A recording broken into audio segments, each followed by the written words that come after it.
Alright, so Transsion, the parent company of Infinix and Tecno, is gradually taking a step into the production of premium smartphones. These two devices here are clear evidence of their deliberate move into the flagship category. And so far, when it comes to hardware, Tecno and Infinix has made significant improvements. I bet you no one ever expected to see a Tecno phone with MediaTek Dimensity 9000 chipset or an Infinix phone with 200 megapixel main camera that has optical image stabilization. However, there are two key areas that they need to face before they can solidify their place in the category of flagship productions. First is pricing. Now they need to work on their pricing. They need to make it more strategic, and they should make it look like they are offering value for the money and not as if they are exploiting a certain region where those brands are popular. Then secondly, if you are making something premium, flagship category, before you can bring it to the table of flagship smartphones, you need to step up to keep these smartphones alive for many years, and that is where software update comes to the picture. Well, that is not the reason why we're here. We're here for the comparison of Tecno Phantom X2 versus Infinix Zero Ultra. So which should you buy? So let's get straight up into the comparison fully. So when it comes to design, the both smartphones have an identical design except the camera module design on the back. The one of the Infinix Zero Ultra looks more simplified than that of the Tecno Phantom X2 with so much drama. But the camera module is not the main thing. The important thing should be the quality. Which of these two smartphones camera can give the quality? In terms of the front design, both have the same screen display of 6.8 inches, 120 Hz refresh rate. Then you have a dotting display that houses the 32 megapixel selfie camera on both smartphones. The display here is Super AMOLED touchscreen with curved edges. So when you get to outdoor, they're not so very bright because they give you only 500 nits of brightness. So compared to other flagship or other smartphones, I can get up to 900 or 1000 plus nits of brightness. So, but it is what it is.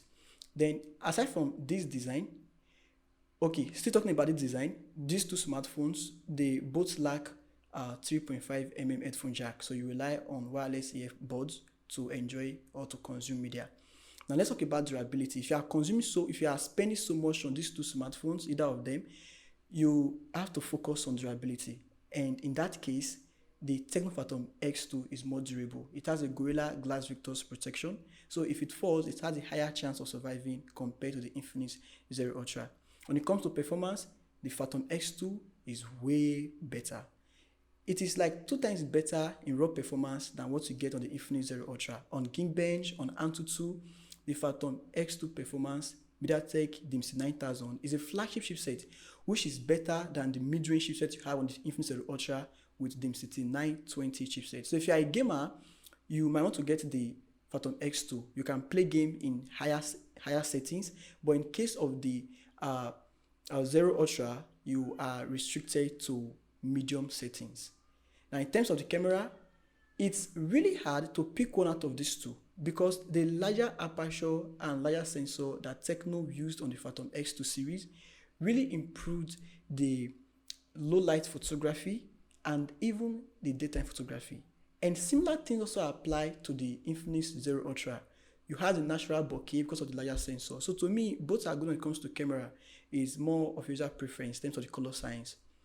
But the outcome of their production or processing favors the Tecno Phantom X2 more. Now, in terms of their software, both smartphones run Android 12 out of the box, and there's no sanctity when it comes to software upgrade. The Phantom X of last year is still running Android 11 up to now. They never upgrade down to Android 12.